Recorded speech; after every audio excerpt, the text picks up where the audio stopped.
मंत्री महोदयांना माझा लक्षात आणून द्यायचं आहे की तुम्ही जे सांगताय का हा बाहेर बसतं आणि बाहेरच कमावतोय, हे फार चुकीची माहिती कोणत्या अधिकाऱ्याने दिली ते मला समोर ठेवा.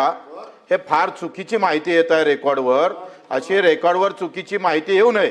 या ग्रामपंचायत परिचालक, संगणक परिचालक असं त्याचं नावच आहे, त्यानंतर तो तालुक्यावर बसवण्याचा काही संबंधच नाही आहे. माझं पहिले ऐकून घ्या तुम्ही, आता मी तुमचं ऐकून घेतलंय. माझं असं म्हणणं आहे का हा कुठल्याही प्रकारची वेगळ्या पद्धतीनं कुठं काय बसतं. तुमचं असं म्हणणं आहे का एखाद्या हॉस्पिटलमध्ये, सरकारी रुग्णालयात एखादा डॉक्टर आहे, त्याचा खाजगी हॉस्पिटल आहे, त्याच्यातून किती पैसे कमवतो हे सांगताय. एखादा आमदार आहे, तो कमिशन किती खातं हे सांगायचं आहे का तुम्हाला. हे अशा पद्धतीनं टवाळणी करू नये. माझं काय म्हणणं आहे का त्याला भेटणारं मानधन 10,000 आहे, ते वाढलं पाहिजे. तो कर्मचारी आहे का कामगार आहे ते सांगितलं पाहिजे. कोण आहे तो, कर्मचारी आहे का कामगार आहे, याचं उत्तर द्या तुम्ही.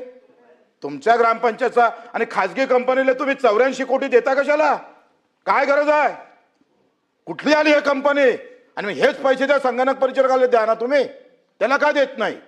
आणि मग मुख्यमंत्र्यांनी सांगितलं का केला याला ग्रामपंचायत सहाय्यक म्हणून नेमा आणि त्याला 20,000 वाढवून द्या.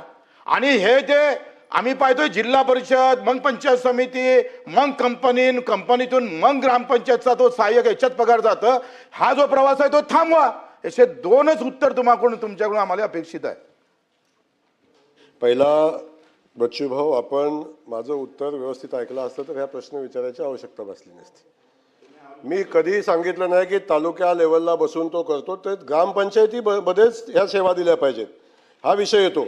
आणि या पैसे भेटतात या संदर्भात या सेवा देत असताना या सेवा ग्रामपंचायत संगणक परिचालकाला तो सेवा देण्याचा अधिकार आहे आणि तो अधिकार त्याला दिलेला आहे. आणि त्या संगणक परिचालकानं ग्रामपंचायतीमध्ये बसून, ग्रामपंचायतीचं ऑफिस, कॉम्प्युटर ग्रामपंचायतीचं ऑफिसमध्ये बसून या सेवा या गावातल्या जनतेला देणं अपेक्षित आहे. त्यामुळे त्याने तालुक्यात बसावं नाही बसावं, मी तालुक्यामध्ये सेतूची सेवा असते ती तालुक्यात जाऊन लोकांना सेवा घ्यायला लागते, ते गावागावामध्ये मिळते हे तुम्हाला सांगितलं. त्यामुळे उत्तर जर व्यवस्थित ऐकलं असतं तर एवढा ताण घ्यायची गरज भासली नसती.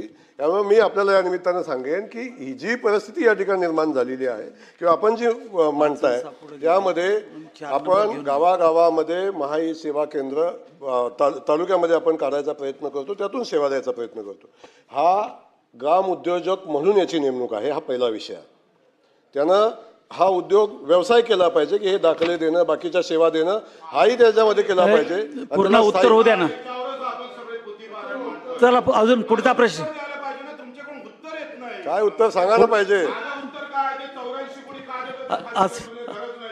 असं तसं